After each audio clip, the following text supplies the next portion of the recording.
Bonjour, ravi de vous accueillir. Est-ce que vous pouvez vous présenter? Bonjour Anne, oui, je suis Damien Sanfilippo, je suis le directeur des programmes à la Better Cotton, c'est-à-dire que je supervise la mise en œuvre de tous les programmes Better Cotton à travers le monde.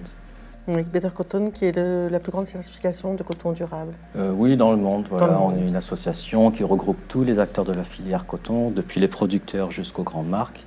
Et donc notre mission est l'amélioration de la production du coton, que ce soit la durabilité environnementale, mais aussi la profitabilité pour les communautés qui produisent le coton, et également le respect des droits du travail pour les travailleurs agricoles.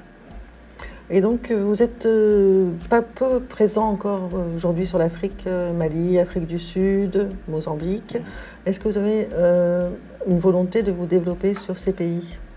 Oui, tout à fait. En Afrique, pour l'instant, on a des projets directs dans certains pays, mais dans le cadre de notre stratégie 2030, on a des ambitions assez fortes pour développer nos activités sur le continent africain. Des pays en particulier ou globalement? En commençant par l'Afrique de l'Ouest et centrale. Qui sont les plus gros producteurs, oui. Exactement. Éventuellement, certains pays ont signalé leur intention déjà de communiquer avec nous, comme l'Ouganda par exemple. Donc il y a beaucoup de potentiel sur l'Afrique. Et ça met combien de temps pour avoir un programme qui soit BCI, Better Cotton maintenant, oui. Alors ça dépend du contexte. Oui. Ce qui est important, c'est que tous les acteurs sur le terrain doivent se mettre d'accord pour mettre en œuvre le programme. C'est un programme qui doit vraiment être géré par les acteurs locaux. Et si c'est le cas, si les sociétés cotonnières, les associations de producteurs se mettent d'accord et ont une ambition commune, en général, ça peut aller vite. Mais vite, c'est quoi? 1 an, 2 ans, 3 ans? Ça prend en général entre 1 et 2 ans, si tout se passe bien. Ce qui est important, c'est de mettre en place des programmes qui vont être crédibles, parce que c'est important pour le marché et aussi pour la crédibilité du coton africain et le système de certification, et faire en sorte que le programme soit construit sur des bases solides pour pouvoir avoir un réel impact. Parce que c'est vraiment ce qu'on recherche aujourd'hui, c'est d'avoir un réel impact sur la vie des producteurs, sur leur environnement, etc.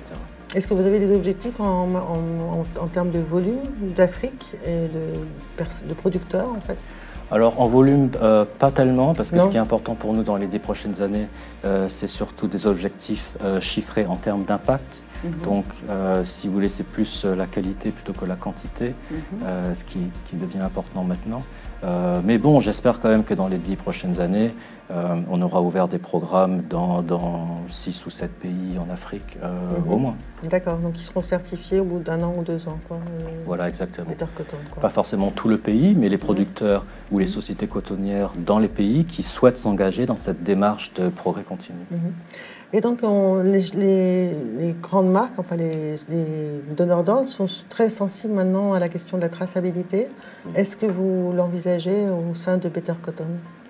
Alors effectivement, ce n'est pas le cœur de notre mission, mais depuis certaines années, à cause de la demande des consommateurs, mais aussi de la législation dans certains pays qui devient de plus en plus stricte. Quel pays par exemple? On peut penser aux États-Unis, mais l'Union européenne également, qui mettent en place des législations de plus en plus strictes sur l'origine, faire en sorte de s'assurer qu'il n'y ait pas de travail forcé ou de travail des enfants dans les produits qui sont importés dans les pays. Et ces législations avancent vraiment très rapidement. Donc c'est pour ça que beaucoup de nos membres, qui sont un petit peu le moteur de l'initiative, même si on travaille avec tout le monde, nous ont demandé d'essayer de mettre en place un système de traçabilité, ce qui est très difficile dans le secteur coton-textile à cause de la complexité des chaînes. Donc personne n'a vraiment réussi à faire ça en dehors des marchés de niche. Et donc nous, c'est un objectif assez ambitieux qu'on s'est fixé dans les 3 prochaines années. Pas de construire quelque chose, mais nous-mêmes, mais de travailler avec tous les acteurs sur le terrain qui ont des solutions à apporter pour construire un système de traçabilité global, si vous voulez, pour le coton. Global, donc tout du début, du producteur jusqu'au... Alors, du producteur jusqu'aux marques et dans tous les pays. Voilà. Dans tous les pays, d'accord. Un long travail. Oui, beaucoup de travail en perspective. Très bien, merci beaucoup. Je vous en prie.